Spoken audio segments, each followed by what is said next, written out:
Bonjour à tous, bienvenue dans ce 19e épisode du podcast Star Wars l'univers attendu.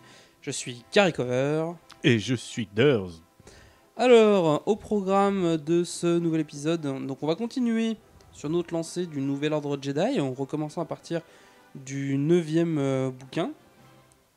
Mais avant ça, on aimerait quand même faire un petit hommage à Aaron Alston, qui nous a quittés il y a quelques temps, qui était un grand auteur de Star Wars, qui a écrit toute une partie de la série des X-Wing, notamment sur l'escadron Spectre, qui a pris part à pas mal d'ouvrages de la littérature Star Wars récente.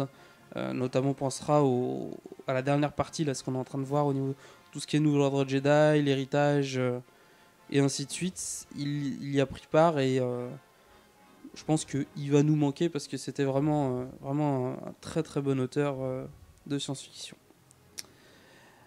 On enchaînera par la suite, donc tout de suite après les livres, par deux questions qui nous ont été posées sur le Géno Aradan et le clan des ombres Jedi, qu'on abordera dans la dernière partie de l'émission. Et tout de suite, on va commencer par le Nouvel Ordre Jedi, volume 9, étoile après étoile. Non, Alderaan est pacifique, nous n'avons pas d'armes, il est impossible. Préférez un autre objectif? Un objectif militaire? Alors dites où est la base? Alors, étoile après étoile, c'est un des plus gros romans de la série du Nouvel Ordre Jedi. C'est on va dire le point central, puisqu'il n'y a que 19 bouquins et on en est au 9e. C'est à partir de ce moment-là en fait que la guerre va commencer à un petit peu basculer, même si on verra que tout n'est pas gagné d'avance. Alors, on retrouve deux Jedi qui sont piégés. Alors c'est Alema Rar et Numa Rar, deux sœurs, qui sont piégées dans un vaisseau attaqué par les Yuuzhan Vong, et ces derniers lâchent sur elles des Voxins ou Voxines. Ce sont des créatures conçues tout spécialement pour traquer les Jedi. Numa est tuée, mais Alema arrive à s'échapper et elle rejoint la station Eclipse, donc qui est le nouveau refuge des Jedi. L'exécuteur Nom Amnor pose un ultimatum à Leia. Si la République ne livre pas le secret de l'emplacement de la base Jedi, les habitants de la planète Talfaglio seront sacrifiés et la République sera considérée comme responsable. Alors, petite parenthèse, j'ai toujours adoré ce type de personnage on commet un massacre parce que on vous a posé une menace, mais c'est de votre faute. On voit ça tout le temps, de partout. Mais c'est ridicule. C'est la personne qui commet le massacre qui est responsable. C'est pas... Voilà. Alors, Anne, Jacen et Leia se rendent sur Coruscant. Et avec l'aide de Gavin Darklighter, Tico Selchou, Wedge Antilles, donc des grands pontes de l'armée de la République, ils interceptent un convoi de réfugiés qui transporte des Voxins, je sais pas comment on dit, on va dire Voxins. Dans le convoi de réfugiés ? Dans le convoi, ouais, ça devait être... Parce qu'en fait, les Voxins, c'est une sorte de gros chiens un peu bizarroïdes. Ça peut passer pour des espèces inconnues auprès des civils, hein, donc voilà.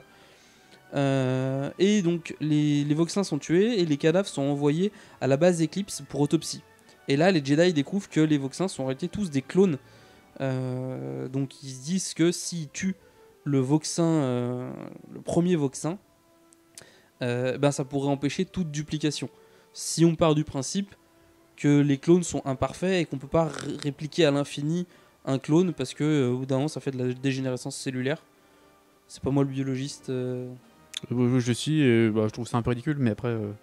Alors, ça c'est la SF, hein, je veux dire, ils ont leurs règles, on va dire que ça marche, hein, tant qu'à faire. Voilà. Après, je pense que c'est un peu logique dans le sens où les Voxins ayant été créés artificiellement, ils ne peuvent pas se reproduire.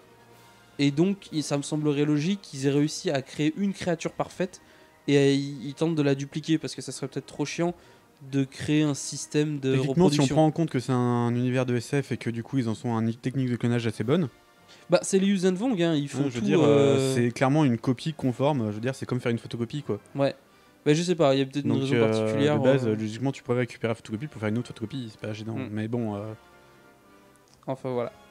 Les jeunes Jedi, Anakin, Jaina, Tenelka, Zek, Renertul, Lobaka, Oula Akor, Tessar Sebatine, les sœurs Bella et Krasov Hara et quelques autres novices vont tous se lancer donc à la recherche de ce fameux Voxin originel.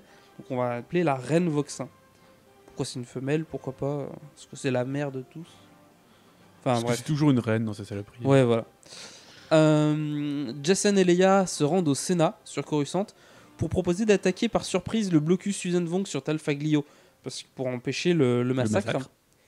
Et la sénatrice Vicky Shesh, donc on sait très bien que c'est une traîtresse, parce qu'on a vu ça dans les derniers épisodes, rapporte tout de suite le plan de la Nouvelle République à Tsavongla. Elle veut pas vraiment que quelqu'un rencontre la République, mais Nom Amor est dépêché sur Coruscant et il rencontre Borsk Fela, donc le président, au Sénat. Et bizarrement, Fela, affiche ouvertement son soutien à Luke Skywalker et à l'Ordre Jedi, ce qu'il n'avait absolument pas fait. Mais là, il le fait face au Yuuzhan Vong. Ça a pour but de l'humilier en disant que de tous les cas, ils protégeront les Jedi et qu'ils leur font pas peur. Et juste après ça, on a Lando Calrissian qui arrive et qui propose un nouveau droïde de combat à la République, qui est le droïde CYV. Alors le YV, c'est pour Yuuzhan Vong, hein. Le C, ça doit être contre Yuuzhan Vong ou counter Yuuzhan Vong. Je pense que ça doit être... Lando, toujours prêt à faire des affaires. Hein. Voilà. Donc c'est un droïde qui a une très très grosse puissance de feu, qui a la capacité de détecter les Yuuzhan Vong même s'ils sont camouflés par les grimages Ooglit. Et ils sont extrêmement résistants. Ils seront réutilisés bien après la guerre contre les Yuuzhan Vong.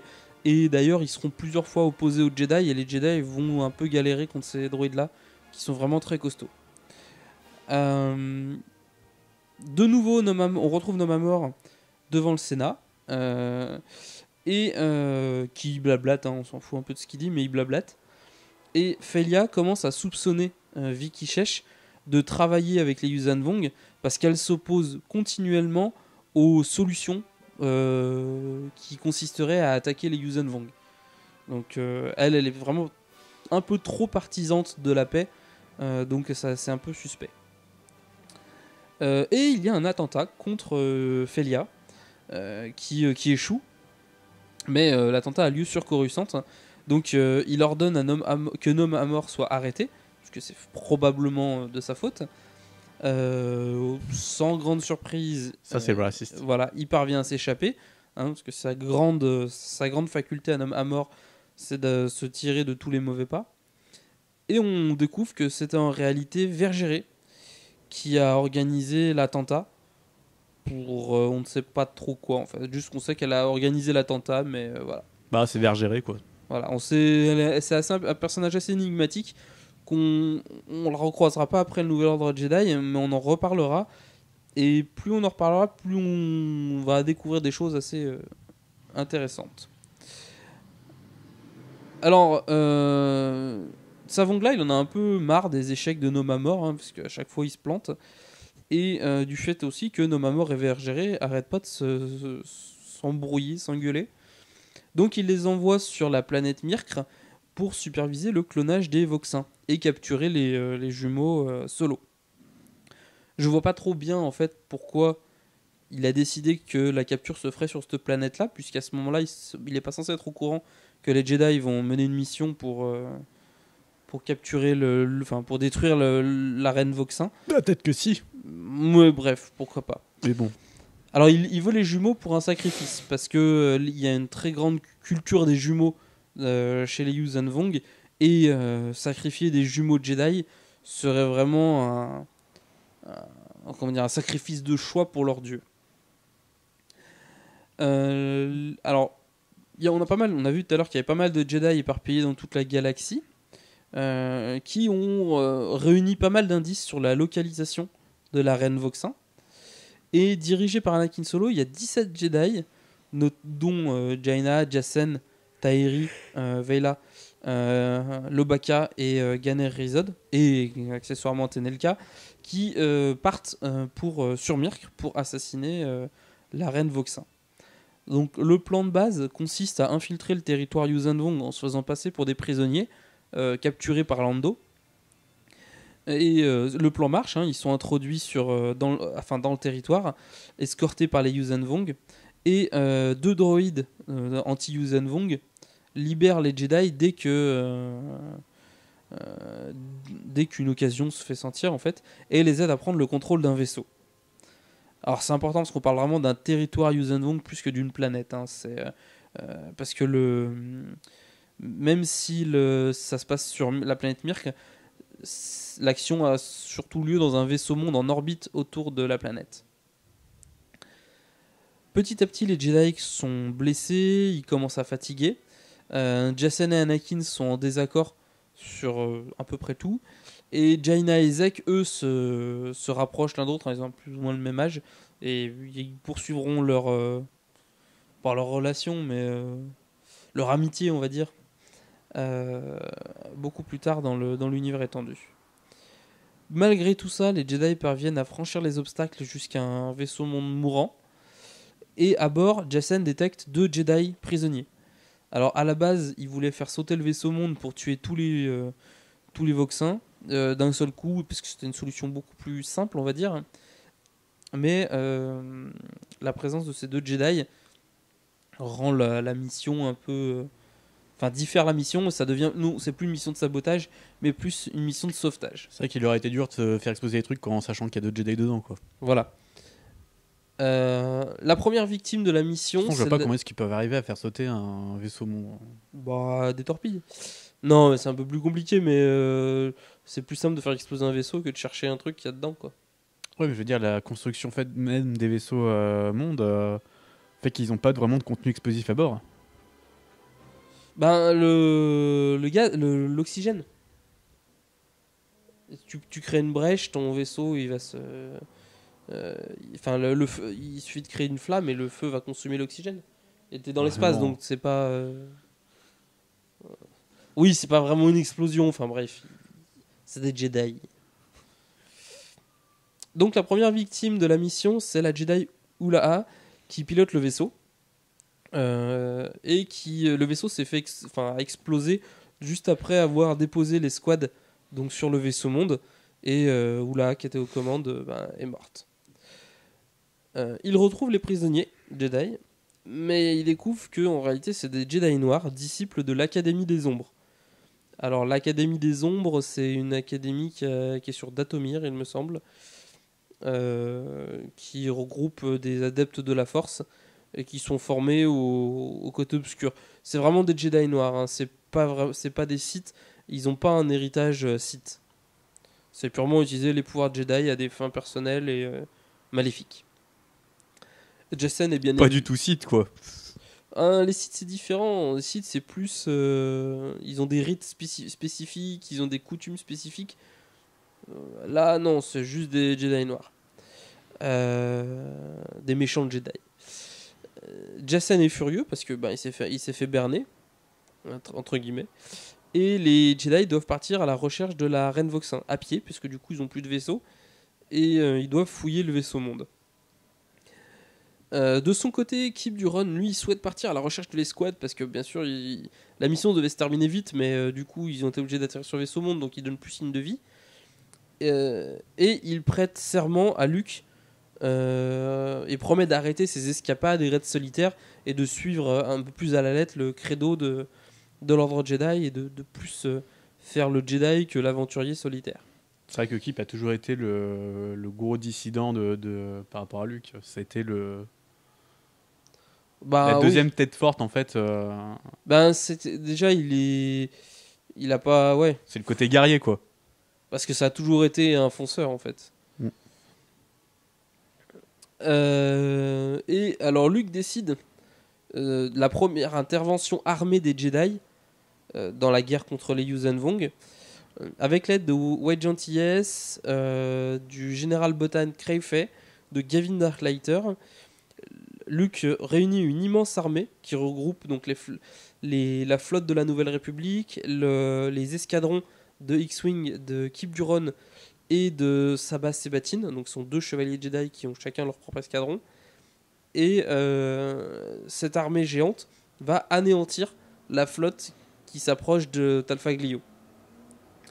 Les Jedi sont bien sûr félicités par le Sénat et par Borsfella en personne, qui remercie sincèrement Luke.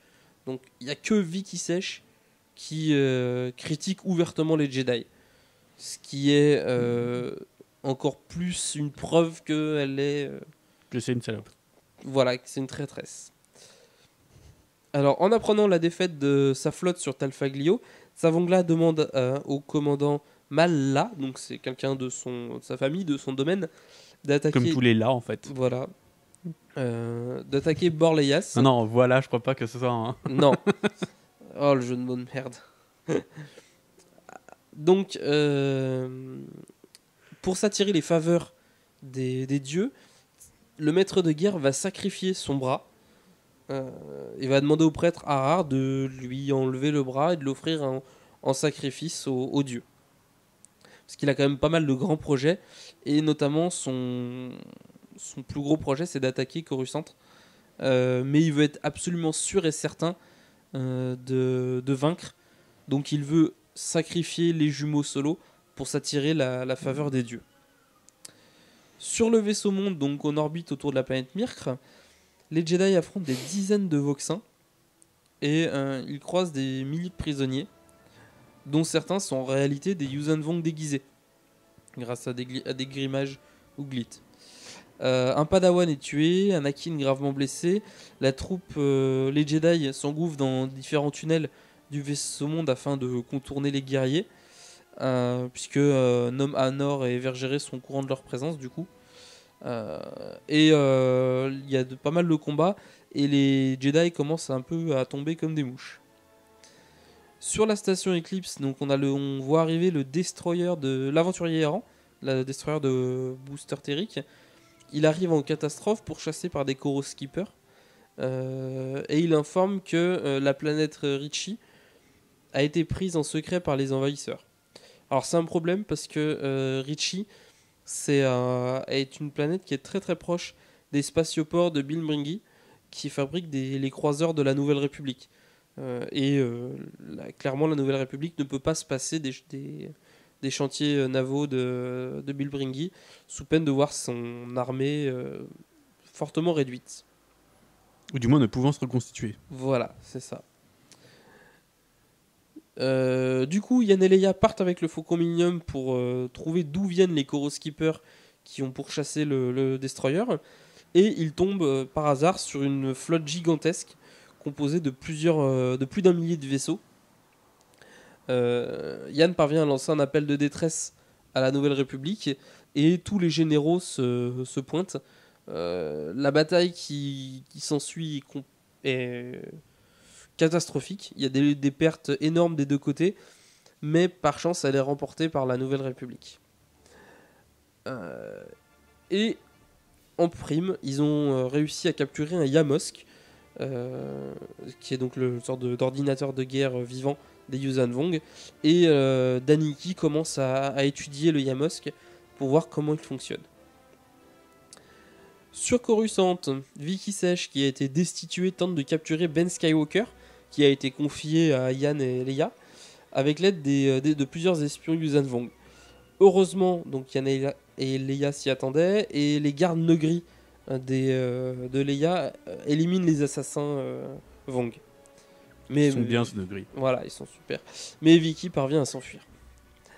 À bord du vaisseau monde, alors que les Jedi parviennent enfin à s'extirper des Yuuzhan Vong et à trouver un vaisseau qui leur permettrait de quitter justement le vaisseau monde, les deux Jedi noirs, donc on va donner leur nom maintenant parce qu'on l'a pas fait, donc c'est Lomiplo et Welk, ils les trahissent, ils quittent le vaisseau monde à bord du navire qu'ils avaient trouvé, avec Rainer Tool à bord, donc qui était blessé et qui sera ensuite presque tué.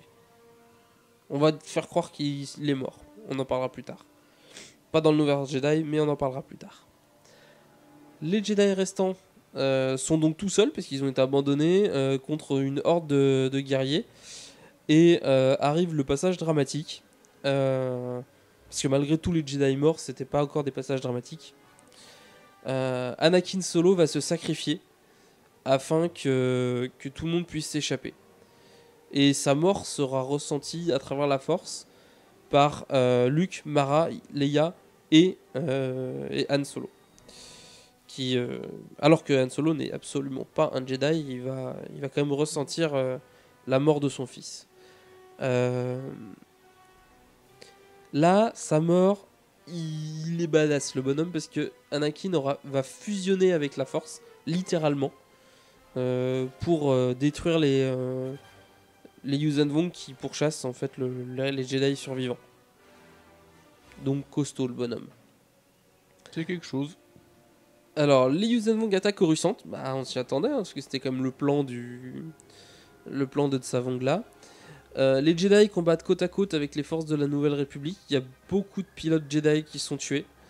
Les forces d'Eclipse, donc c'est la station des Jedi, sont sévèrement diminuées. Et elles se lancent dans l'attaque du 4e vaisseau Vong qui contient un Yamosk. Lando et même le général Akbar rejoignent la coordination de bataille ainsi que le général Raikan. Donc on a beaucoup de généraux qui viennent soutenir Coruscant dans cette attaque. L'attaque de Coruscant est très dommageable au niveau des forces de la République et des Jedi, puisque les Yuuzhan Vong vont amener pas moins de 4 Yamosk pour coordonner la bataille, ce qui rend les Koroskippers et vaisseaux Vong très redoutables, on va dire. Lors de l'évacuation de Coruscant, Vicky Sage fait exploser une bombe, un détonateur thermique, mais c'est une bombe au milieu de la foule, et elle tue des centaines de personnes. Mais elle s'échappe.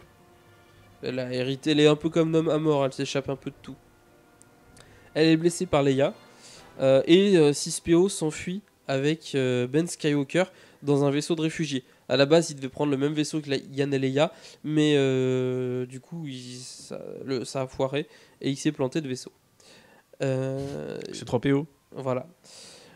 Yann et Leia décident de rejoindre Feyla pour détruire les archives de la République avant qu'elle ne tombe aux mains des Vong. Et le président, donc Feyla, va décider de rester sur la planète. C'est son seul et ultime acte de courage en fait qu'il aura de toute sa carrière, qui va s'achever brutalement. Luke et Mara n'arrivent pas à rattraper le vaisseau de réfugiés à bord duquel se trouve Ben, et ils sont forcés de se replier vers la surface de Coruscant. Par chance, Lando et ses droïdes vont intercepter le vaisseau et vont sauver Ben Skywalker des Yuuzhan Vong qui avaient infiltré le vaisseau de réfugiés. Ils sont vraiment partout, hein, ces Yuuzhan Vong. J'ai l'impression que la moitié de la population, c'est des Vong en fait. Ouais, mais en fait, ils en ont vraiment foutu de partout, quoi. Sur Myrkr, l'escouade Jedi se scinde en deux groupes. Donc, l'un est dirigé par Jaina, qui part à la recherche du corps d'Anakin, notamment avec Tairi Vela, qui est donc la future ex-copine d'Anakin, parce qu'ils n'ont pas vraiment eu le temps d'en discuter.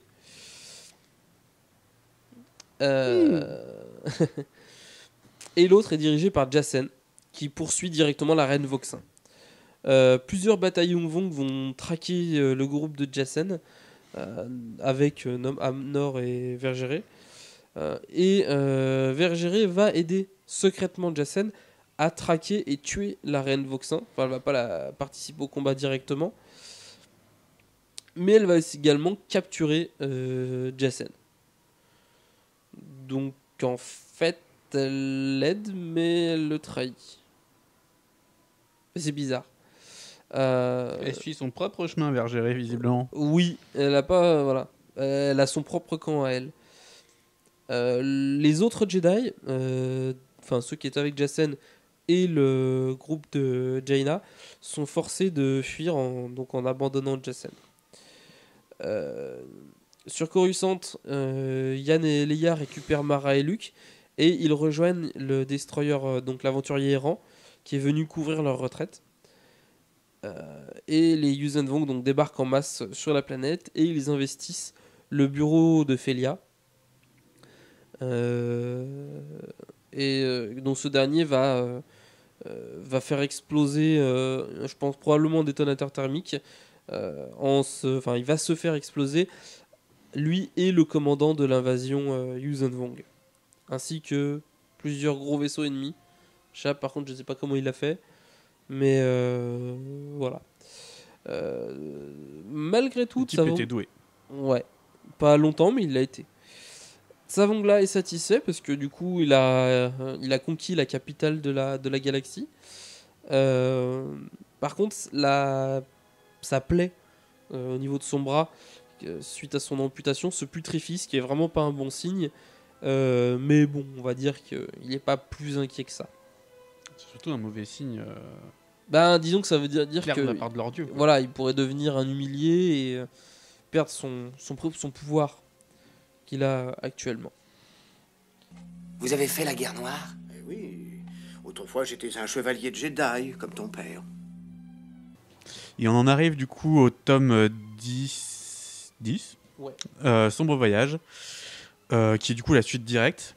Donc on commence par suivre du coup Jaina qui s'enfuit avec les 8 Jedi restants.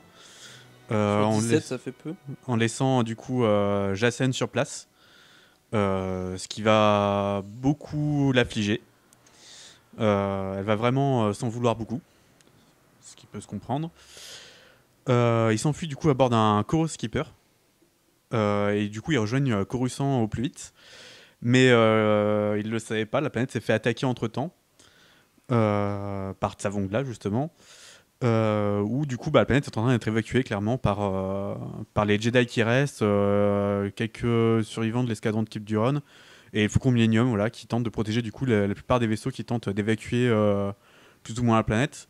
Ils se font reconnaître en fait grâce à la force et à des manœuvres des manœuvres de pilotage particulières, voilà, ils arrivent à se reconnaître et du coup à rejoindre ses parents.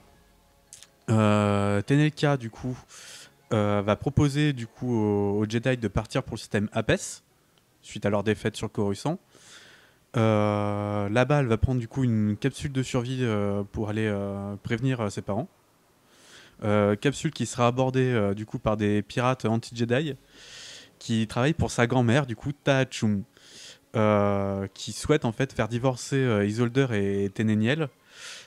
Pour que son fils puisse épouser une femme un peu plus malléable et plus manipulable, disons, à la tête du coup du consortium. Tenelka sera finalement sauvé par un groupe de Jedi, et elle va ressentir du coup un trou dans la force qui indique que Jacen est en train de mourir. Le baron Sentilfer et plusieurs pilotes Chiss du coup s'organisent pour lutter contre les Vong. Jagged Fell, son fils et son fils, du coup, part pour Apes pour accompagner c'est Jagged Fell qui est le fils de Sun Tyrfell. Voilà, c'est compliqué, ils ont tous des noms bizarres. Bon, Jagged Fell, du coup, son fils, du coup, part pour Apes avec sa coéquipière. Du côté des Vong, c'est le prêtre, du coup, Harar. Et le fils de Tsavongla, Kalila, qui rejoignent du coup le vaisseau monde. Je te veux... Non, je crois pas que c'est ça. Qui rejoignent du coup un vaisseau monde le même vaisseau monde sur Myrk, pour surveiller du coup le sacrifice des Solos qui était censé se produire. Mais visiblement ils sont très déçus parce que Jaina s'est enfuie et que visiblement on n'a aucune nouvelle de Jacen. Du coup, ils peuvent pas faire leur fameux sacrifice qu'ils attendaient tant pour remercier du coup leur dieu, leur victoire, voilà, sur Coruscant. On retourne du coup sur Apes où se retrouvent tous les personnages qu'on a vus jusque-là. Anne et Leia du coup arrivent et ils découvrent le corps d'Anakin qui est décédé au cours du raid sur Myrk.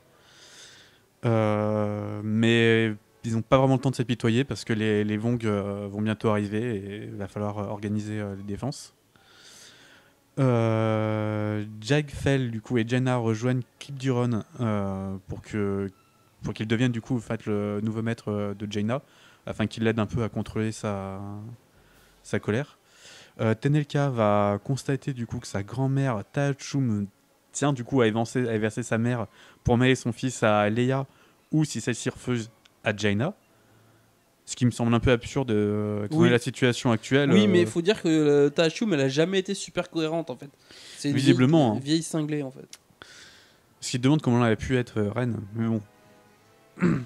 Du coup, elle va faire tenter de tuer Han Solo, qui sera du coup sauvé par Jacques Fell. Et en même temps, elle essaye du coup d'éloigner Jaina, donc elle lui fournit tout un tas de matériel pour en apprendre plus sur les implants Vong en allant sur Galinor. Du coup, Jaina partira avec Kip Duron, Tenel et Lobaka, qui prend beaucoup de temps du coup pour étudier les technologies Vong qu'ils ont réussi à récupérer. Ils feront aussi du coup évader un prisonnier avec un implant qui était sur Apes pour l'étudier du coup quand ils seront sur Gainor. Mine de rien, ce sera assez efficace vu que là-bas ils vont découvrir du coup un moyen de contrôler les Koro Skippers, les esclaves qui sont avec des implants. Et c'est du coup Daniki, la Jedi Silgal, qui trouve un moyen du coup même de parasiter les ondes d'un Yamos, ce qui permettrait du coup de beaucoup renforcer,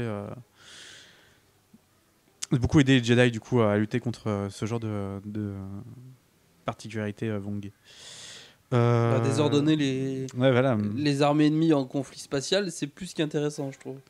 Bah surtout ils prennent vachement en compte le Yamosk dans leur tactique de guerre, donc c'est sûr que s'il est anéanti, ils ne pourront plus faire grand chose. Du coup, Jaina, qui ne sent plus du coup la présence de son frère jumeau, le croyant en fait mort, va tomber peu à peu dans une grosse dépression et va se tourner de plus en plus vers le côté obscur. Ce qui va du coup l'aligner de la plupart de ses amis, et seul Lobaka restera près d'elle. Et du coup, à eux deux, ils vont se livrer dans des expériences extrêmement dangereuses, voire même suicidaires, car elle tient vraiment limite à crever, elle n'a plus vraiment de raison de vivre. Mais finalement, ça va servir à quelque chose, parce qu'elle va trouver le moyen du coup d'émettre des signaux qui peuvent tromper les Yuuzhan Vong, en faisant croire que le Corail Skipper qu'ils avaient volé est toujours chez eux. Du coup, ils vont hésiter, enfin, ils vont se tirer entre eux pour essayer d'abattre le Corail Skipper qui croyait être là, ce qui n'est pas le cas. C'est pas mal ça comme astuce. C'est plutôt pas mal, ouais, c'est bien pensé. Finalement, Ahar et Kalila vont vraiment s'énerver vis-à-vis de ça, parce qu'ils n'arrivent pas vraiment à affronter ce côté-ci. Et du coup, ils vont essayer d'attaquer Apes pour mettre fin à toutes ces expériences de Jaina. C'est Kip Duron du coup qui se rend compte de ce qui se passe, qui tente de réprimer Jaina pour toutes les actions assez dangereuses qu'elle a pu faire. Jaina du coup ressent la détresse alors qu'elle est en pleine dispute de Jack Fell, qui est du coup fait prisonnier. Et Kip et Jaina décident du coup d'arrêter de ce qu'ils sont en train de faire pour aller délivrer Jack Fell. Et sur le chemin, en fait, la Force va prévenir Jaina que Tenel Joe est en danger. Et du coup, lorsqu'elles arrivent pour la sauver, elle est retrouvée en fait morte par sa fille, Tenelka.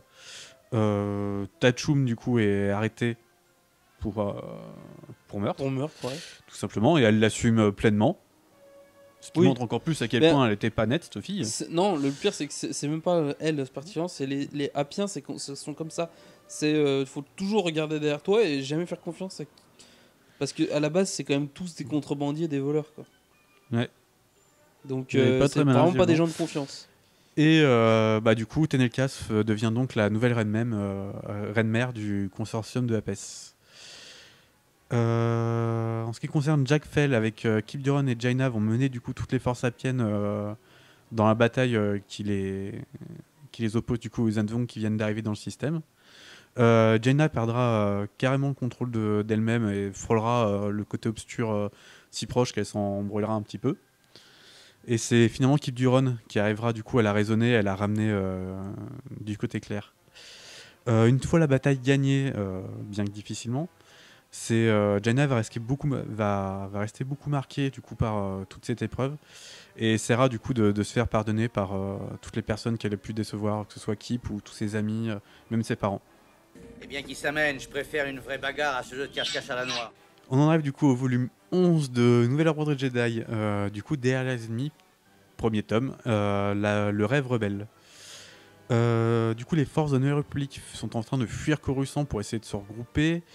C'est sous le commandant de Wedge Antilles qui du coup demande à tout le monde de se regrouper à Borléas avec l'aide du coup de Tico, Selchou, Lando, Mara et Luke, qui est du coup devenu en ce temps le chef de l'escadron des Soleils Jumeaux.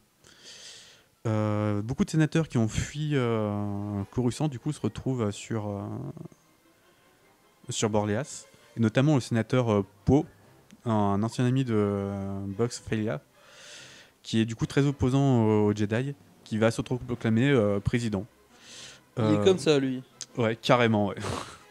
C'est Wedge du coup qui va être obligé de négocier avec lui parce que maintenant il a pris le pouvoir pour obtenir du coup tous les moyens qu'il faut pour continuer la guerre contre les Yuuzhan Vong, qui est de plus en plus pressante. Du coup, ce sera Wedge, Gavin et Luke qui comprennent que plusieurs sénateurs sont sur le point en fait de sacrifier Borléas afin de fuir encore plus loin pour juste s'éloigner en fait des Vong.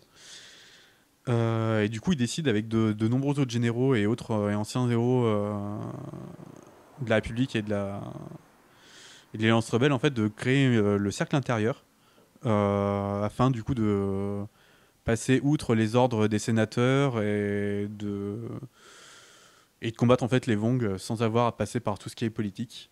Et notamment, ce qui était un peu l'idée de base au début de la guerre, ils s'étaient débrouillés pour que l'armée de la République ne soit plus dépendante du Sénat. Et visiblement, ça n'a pas trop marché. Disons que ça a marché jusqu'à la destruction pure et simple du conseil présidentiel. Qui est là, du coup, il n'y a plus de commandement, il n'y a plus rien du tout tout en haut. Quoi.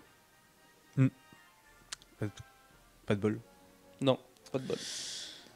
Et du coup, ils vont aussi essayer de créer des poches de résistance sur la plupart des planètes qui sont occupées par les Vong afin que les personnes puissent se protéger elles-mêmes en fait.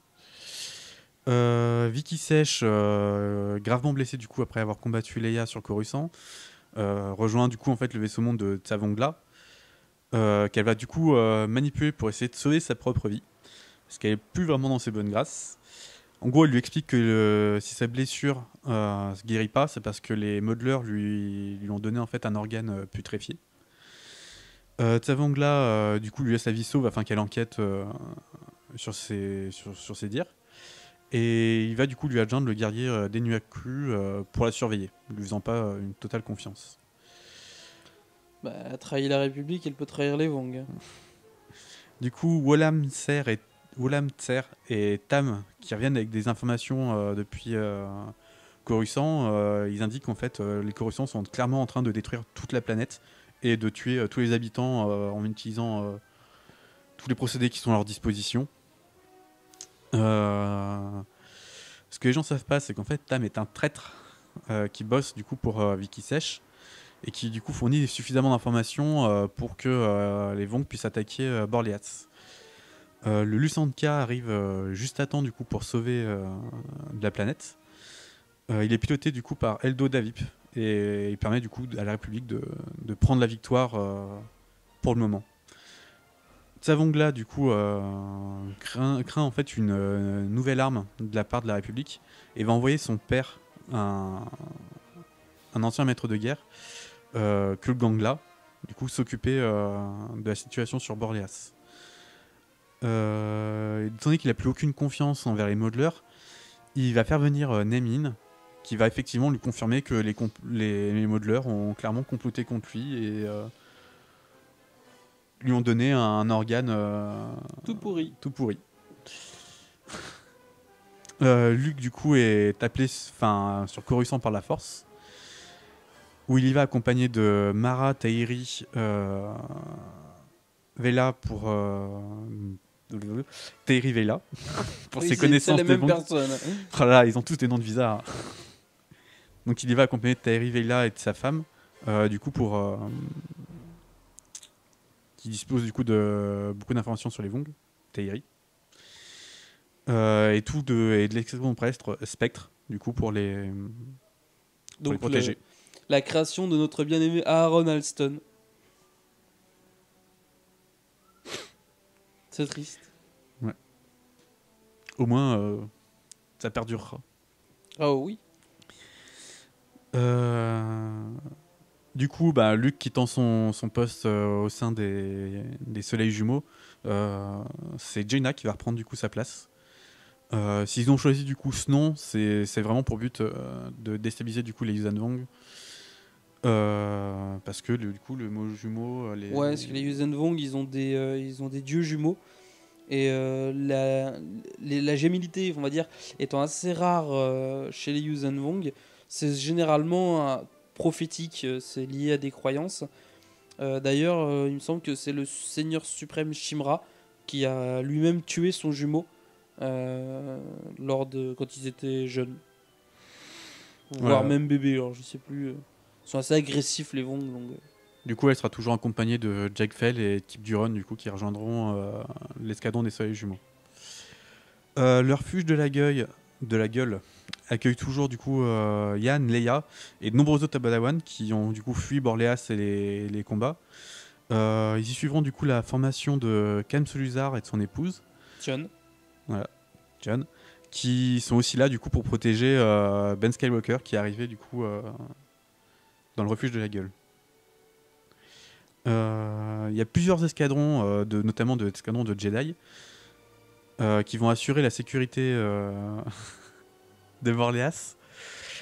Tam réussit à prévenir Vicky de la présence de Jaina dans l'un de ses escadrons, notamment celui des Soleils Jumeaux. Xul Kang, du coup, qui dirige les forces Vong sur Borléas, va tenter de lui tendre un piège, mais c'est Jack Fell qui arrivera à la sauver en affrontant à lui seul un interdicteur Vong. Mais il aura besoin à nouveau d'être sauvé par Kip Duron. Ils n'arrêtent pas de se sauver, entre-sauver ceux-là. C'est heureusement qu'ils sont ensemble, parce que sinon ils seraient dans la merde. Finalement, la nouvelle arme de la République, le lanceur d'étoiles, va faire son apparition en tirant du coup sur le vaisseau monde de Kutlang, mais sans causer de gros dégâts. Et après, du coup, les combats, c'est Jaina et Jag Fell qui vont enfin s'avouer tous leurs sentiments. Ils sont ensemble. Finalement, Tam est découvert par Daniki et Yela Anties. Donc la femme de Wade Genties, anciennement Yela Wesseri, membre de la sécurité corélienne, ami de Coran Horn, qui lui-même est un Jedi. Ça fait quand même beaucoup de trucs. Oui, tout à fait. Mais ils se connaissent tous. Hein. Ouais, c'est ça. Hein. C'est tous des héros de l'Alliance. Que du piston dans ce truc. Tam, du coup, en fait, était contrôlé par un implant. En luttant à tout prix pour éviter de tomber sous les ordres des Vong, il en tombera inconscient. Du coup, voilà, en essayant de lutter contre son implant. Talongla va du coup envoyer toutes les forces disponibles sur Borléas pour à tout prix finir ça. C'est Wedge du coup qui va organiser la défense avec un nouveau plan où il envoie du coup toutes les forces de la République qui étaient complètement submergées par les forces Vong vers une toute petite zone et du coup le Lusankia qui était pas loin finit par bombarder toute la planète et du coup toutes les troupes Vong qui avaient du coup descendu sur Borléas qui étaient du coup dans les environs se font bombarder et sont complètement détruites. Ce qui va forcer du coup le Xulangla à se replier. Et du coup pendant ce temps c'est Lando Calrissian qui a réussi à faire débarquer du coup Luke, Mara, Dany et Tahiri sur Coruscant avec du coup plusieurs membres de l'escadron Spectre. Plus puissant tu es devenu d'un coup. Le côté obscur je perçois en toi. Et cette fois-ci, donc, on fait derrière les lignes ennemies 2, la résistance rebelle. Donc Luke, Mara, Tahiri, Daniki et l'escadron Spectre ont infiltré Coruscant déguisé en Yuuzhan Vong à la recherche d'une perturbation dans la force que Luke a ressentie. Le groupe découvre un petit complexe secret une sorte de vieille station météo, station de contrôle météo datant de l'ancienne République, qui pourrait servir de base en cas pour créer une sorte de cellule de résistance. Dans cette station, ils y découvrent un cyborg, donc mi-homme, mi-machine, qui répond au nom de Lord Nyax. Alors, Lord Nyax, c'est un Jedi noir, anciennement, qui était, enfin, pas anciennement, il était, c'était prétendument un des fils de Palpatine, que Luke ou Leia avaient rencontré quelques dizaines d'années auparavant, quand c'était qu'un jeune garçon. Sauf qu'il a subi un grave accident et du coup, il a dû être modifié de façon à pouvoir accueillir des implants cybernétiques. Mais il contrôle la force, du coup, étant donné qu'il est soi-disant un fils de Palpatine. Ça n'a jamais été prouvé, hein. On connaît son père, on connaît l'identité de son père, mais certains prétendent que le nom de son père était en fait on va dire un nom d'emprunt de Palpatine. Donc pourquoi pas. Et Nyax suit les ordres de sa mère, qui est décédée depuis, qui voulait qu'il succède à l'empereur. Je crois que le type a quand même pas bien compris la situation dans laquelle il se trouve là.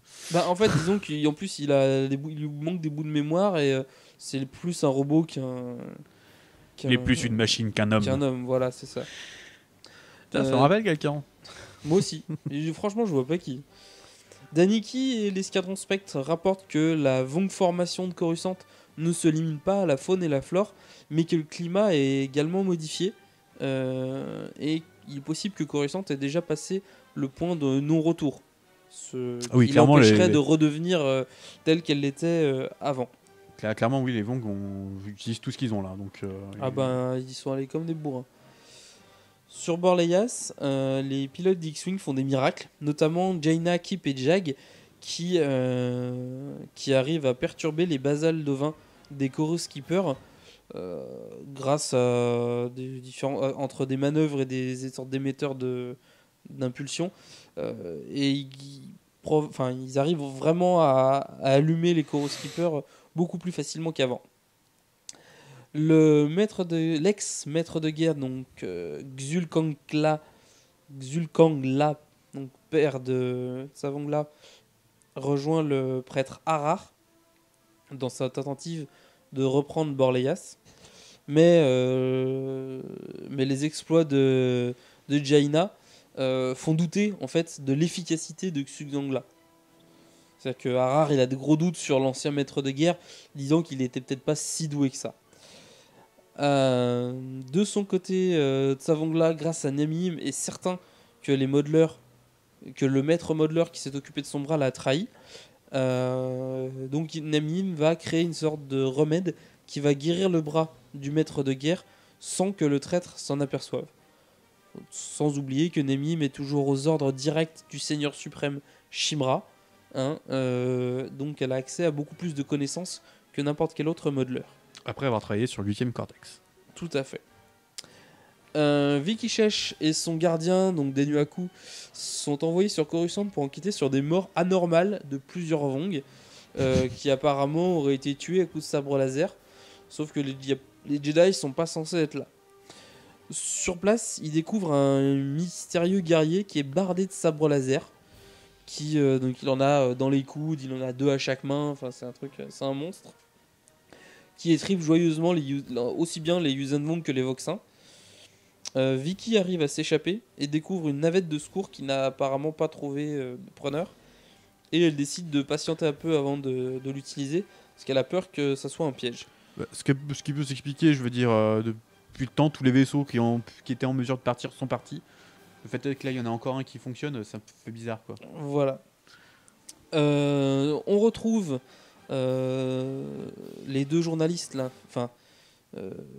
dont Tam Elgrin qu'on a vu tout à l'heure, qui eux filment en continu la vie des résistants pour garder un témoignage de la guerre. Tam se remet des soins consécutifs à l'ablation de l'implant Vong et il découvre par hasard un Vong infiltré sur Borleias et avec l'aide de Yela Antilles, il le tue avant que ce dernier ne transmette les informations sur la nouvelle arme de la République. Donc le lanceur d'étoiles. Qui est en fait une sorte de sniper cosmique. Voilà. Qui utilise en fait des cristaux Vong. Ouais.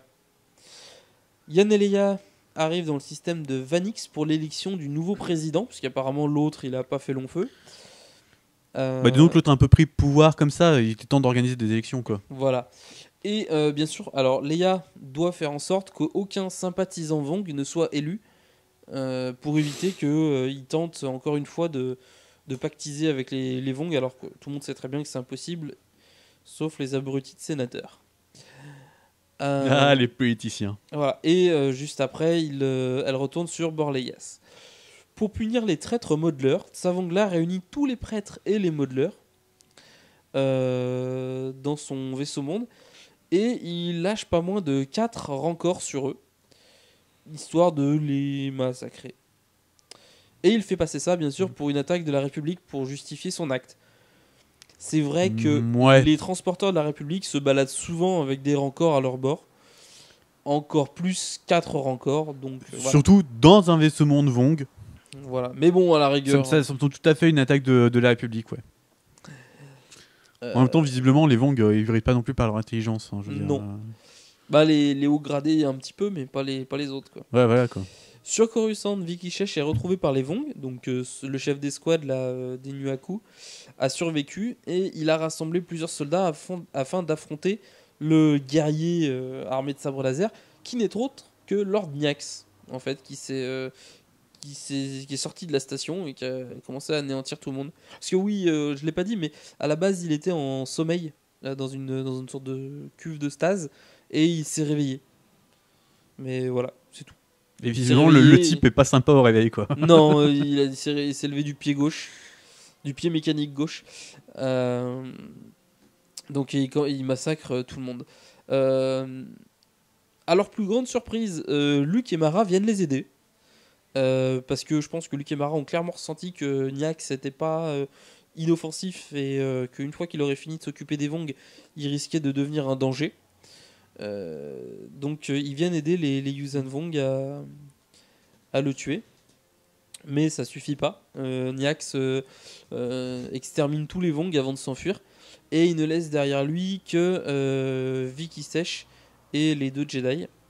Il détruit un mur qui était situé à proximité de l'ancien temple Jedi et ça provoque une vague de force absolument monstrueuse qui sera ressentie par tous les Jedi et tous les êtres sensibles à la force dans toute la galaxie. Alors, allons savoir pourquoi ça, aucune idée, mais ça s'est arrivé. Je sais pas comment ils construisaient leur mur, les maçons d'avant, mais visiblement particulièrement. Oui. Nyax est finalement vaincu et l'escadron Spectre s'enfuit à bord de la navette qu'avait découvert Vicky Shesh. Sans elle. Et vu qu'elle a été découverte, qu'elle est clairement maintenant reconnue comme étant une traîtresse, et qu'elle est un peu désespérée, elle se suicide. Je pense que arrivé au point où elle en était, elle avait pas plus trop le choix. Pas trop tôt. Sur Borleias, l'attaque du commandeur suprême Xul Kangla est imminente et Wedge révèle à tout le monde que le plan complexe qu'il a élaboré depuis leur arrivée sur Borleias, donc c'était le lanceur d'étoiles, c'est en fait qu'un leurre qui est fait pour irriter les Yuuzhan Vong. Il faisait circuler le message que la Nouvelle République utilisait des cristaux lambants, en gros, qui retournaient la technologie Vong contre eux, ce qui avait passablement tendance à les énerver, puisqu'ils sont anti-mécaniques et on ajoutait leur technologie à des éléments mécaniques. Ça les emmerdait. Bien. Tout ça, toutes ces guerres, toutes ces batailles, juste pour faire chier les Vong ? Oui. Mais ça a bien marché, puisque du coup, ils ont quand même pu éliminer pas mal de bonhommes. Ce type est mon héros. Attends, tu verras, dans quelques séries, il sera encore plus ton héros. Pendant que l'aventurier errant évacue le personnel de Borleias, la flotte de la République, dont le super destroyer Luzanka, affronte les Vong. Le Luzanka est piloté par un seul pilote, donc son commandant. et il se dirige droit sur le... Enfin, il éprône le vaisseau monde du commandeur suprême, pendant que Jaina et ses soleils jumeaux perturbent la vigilance des Vong avec des champs gravifiques parasites qui défoncent les... Enfin, qui permettent d'annuler les effets des basales de vin. Malgré la perte de son père, Tsavongla considère que c'est une victoire parce que la planète a été reprise. Obi-Wan ne peut plus l'aider, mais la Force est avec lui. Le fils de Skywalker ne doit jamais devenir un Jedi. Du coup, on en arrête là du coup pour les tomes. On fera du coup la suite au prochain épisode. Et du coup, on va parler des Génois Ardents. Alors, les Génois Ardents, en fait, c'est une troupe de mercenaires et autres chasseurs de primes, recrutés du coup par Xenos le... Comment il s'appelle déjà? Il sort Parce le que petit c'est- calepin. Voilà, c'est même pas Xenos, qu'est-ce que je raconte moi? C'est Xim le despote. Ah ouais, mais c'est vieux alors Xim le Ah, Despote. moins 25 000. Ça voilà, moins 25 000. Ouais, C'est du moins 25 000, pas c'est récent, donc ouais. Xim le despote, du coup, qui a réussi à créer du coup ce groupe en fait de mercenaires pour servir en fait un peu de police secrète et pour éliminer en fait tous ses opposants politiques, clairement. Lorsque celui-ci décède, on croit du coup que les Génois Ardents ont disparu, mais c'est une grossière erreur. Ceci perdure du coup au cours de nombreux millénaires, justement. En fait, en se cachant, ils se planquent tout le temps. Et leur but, c'est de manipuler petit à petit en fait la politique grâce à des assassinats qui font passer ça pour des accidents. En fait, en faisant passer ça pour des morts naturelles, ils assassinent petit à petit des opposants politiques pour Mais c'est qui c'est qui les emploie? l'ancienne République les emploie énormément, bien que très peu soient au courant de leur existence. Certains du coup politiques n'hésitent pas à l'utiliser pour supprimer leurs opposants. Ah ouais, quand même. Ils sont extrêmement chers et extrêmement discrets, mais ils font extrêmement bien leur travail Mais du parce coup, qu'ils ils ont- recrutent parmi les meilleurs. Eux, ils ont aucune affiliation politique si ce n'est leur employeur. Clairement, en fait, ils ont leur propre affiliation politique. Disons qu'en fait, ils vont accepter des contrats si ça peut les aider, du coup, à s'installer, à faire ce qui reste sur leur but. D'accord. Clairement, ils ont des buts prédéfinis, qui est du coup toujours avoir la mainmise sur certains. En gros, c'est eux qui vont définir un peu les camps politiques en acceptant ou non les contrats de personnes au sein de la politique d'Ancienne République. Si du coup ils ont choisi Ancienne République, c'est parce que le côté un peu impérial, qui est beaucoup plus strict, empêchait du coup leur été beaucoup plus dur du coup d'officier pour ce genre de personnes. Donc ils ont existé jusqu'à la Nouvelle République et se sont arrêtés avec l'Empire. Un peu, même s'ils ont toujours existé. Ils continuent d'exister d'ailleurs, il me semble. En fait, il arrive un moment où ils ont en fait arrêté de bosser avec un seul chef suprême, afin du coup d'éviter que un seul chef prenne trop de force. C'est 4, ils ont défini 4 en fait chefs qui ne se connaissent pas. Même dans le groupe, en fait, tout le monde ignore qui sont les chefs et tout. Ils ont juste certains contacts. Ils connaissent pas réellement les noms ou les groupes qui gèrent ça. Et du coup, bah, pour les... du coup, c'est très dur à abattre comme organisation, vu que personne ne sait vraiment où se situent les autres. Donc on peut pas tout abattre d'un coup. Et même eux, du coup, ne sachant pas qui sont les autres, ne peuvent pas vraiment prendre le pouvoir. On verra en fait les Génois Ardents, on les verra du coup sur notamment dans KOTOR 2, où ils vont en fait proposer, enfin un des chefs des Génois Ardents va proposer à Revan, du coup d'éliminer plusieurs personnes pour leur compte. Du coup, bah, on peut accepter ou non. Il se trouve qu'en fait ces autres personnes sont les autres grands maîtres du coup des Génois Ardents. Et finalement, la personne du coup qui les propose essaye de prendre le pouvoir complet des Génois Ardents pour pouvoir vraiment suivre ses propres plans. Donc c'est au joueur du coup de décider s'il fait ou pas Ok. son truc. Enfin, c'est KOTOR quoi. Du coup, ils travaillent ils ont beaucoup travaillé pour l'ancienne République. Et en fait, ce qui a permis leur extension, on va dire, c'est vraiment le fait que ils sont vraiment restés planqués tout le temps. Et que le fait est que c'était tellement énorme de se dire qu'un pauvre groupe de chasseurs de primes puisse détenir tous les pouvoirs sur la politique de l'ancienne République. Du coup, si quelqu'un essayait de les trahir et d'en parler, personne ne pouvait les croire. C'est une bonne Parce que les gens se disaient méthode. mais non, c'est une théorie du complot bizarre. Pas Et mal. du coup, voilà. Pas mal. Et c'est comme ça qu'ils ont réussi à perdurer de nombreux millénaires. Ok. Nickel. Moi, je vais parler des ombres, enfin du clan des ombres Jedi, qui est un, comment dire, c'est un clan un peu particulier de Jedi qui a pour objectif, parce que ça fait partie de l'ordre Jedi, mais c'est une sorte de, c'est officiel, hein, mais c'est assez peu connu. Ce sont des Jedi triés sur le volet qui ont pour objectif d'anéantir les menaces du côté obscur. Alors, dans les épisodes précédents, dans les épisodes de peut-être 5-6, sur l'Ancienne République, j'avais parlé des chasseurs Jedi qui étaient des spécialisés dans les affrontements avec les créatures, des créatures issues du côté obscur, notamment les Tarantatek. Qui étaient des sortes de gros rancors manipulés par le côté obscur.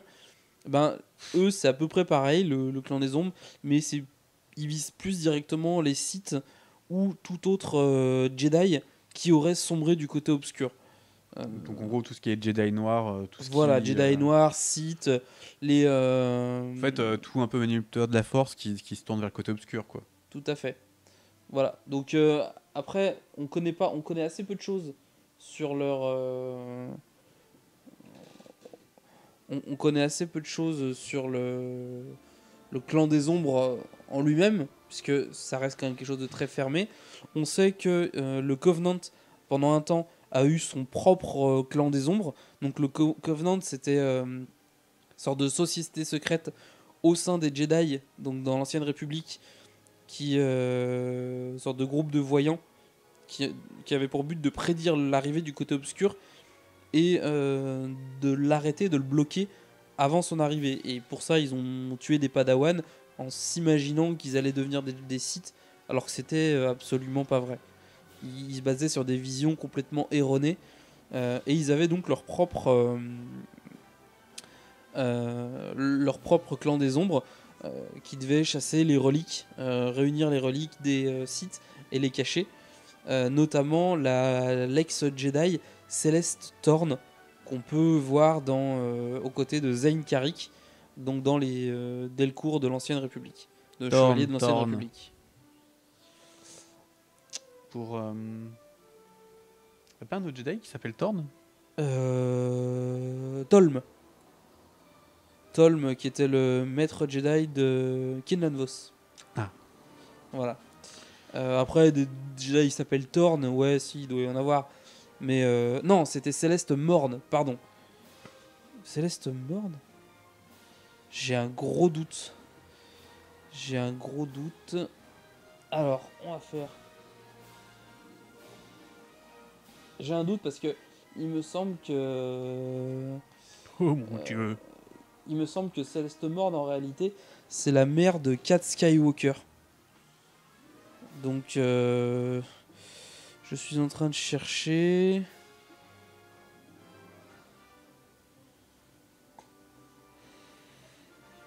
Voilà. Alors, donc, et c'est... Voilà. Ah bah si, Céleste Morne, c'était ça. Non, je confonds, ouais, c'est bien ça. Céleste Morne, qui a d'ailleurs été corrompu par un médaillon Sith. Ah, les reliques Sith sont dangereuses, hein, ça... Voilà. Alors, on a notre Jedi connu. Alors là, c'est un jeu vidéo qui est un peu plus ancien. C'est le Jedi Knight premier du nom, Dark Force 2. C'est le chevalier Jedi Maul, qui est un des boss du jeu d'ailleurs, qui a été capturé par Jerek, qui est le boss ultime, et qui l'a rallié au côté obscur. Mais à la base, Maul était un personnage, un ombre Jedi. Voilà. Après, il n'y a pas d'autres. Non, je crois pas qu'il y ait plus de choses.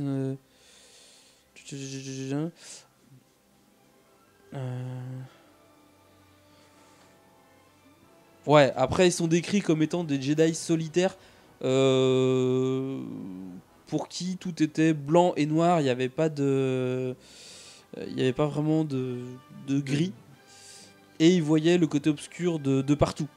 Donc ils étaient sollicités vraiment avec beaucoup de prudence parce que ils risquaient de dégénérer assez rapidement. C'est-à-dire que c'est sûr qu'on fait toujours gaffe quand on essaye d'appeler un sociopathe un peu schizophrène, quoi.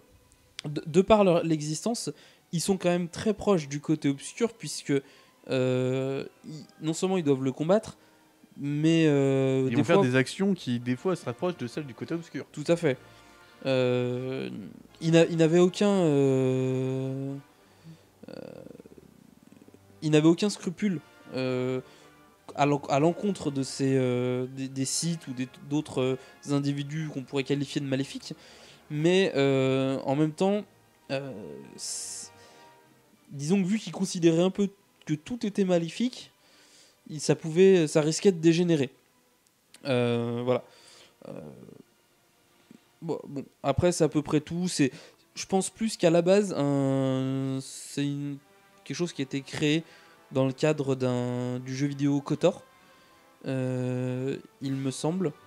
Mais on peut retrouver des ombres Jedi un peu partout dans l'histoire en fait. Donc on arrive à la fin de cet épisode. Je voudrais remercier tous ceux qui ont mis des commentaires sur la page Facebook, les commentaires sur le site internet, donc starwars-podcast.com, également sur iTunes, même s'il y en a moins.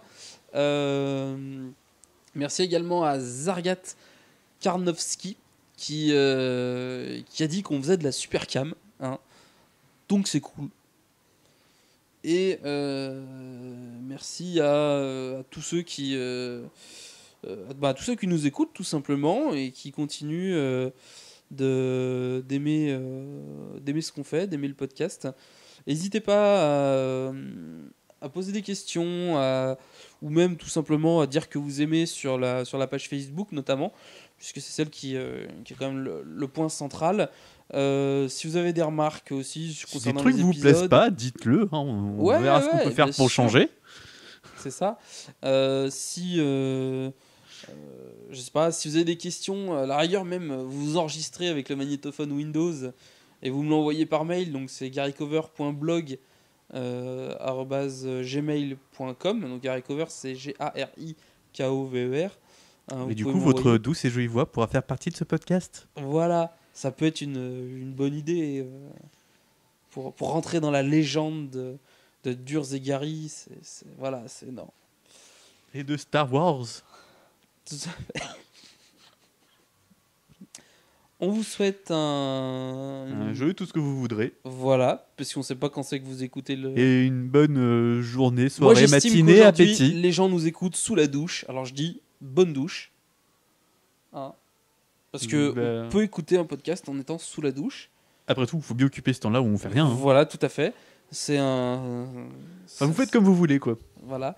Et on vous donne rendez-vous dans un mois à peu près pour la suite et peut-être la fin du Nouvel Ordre Jedi.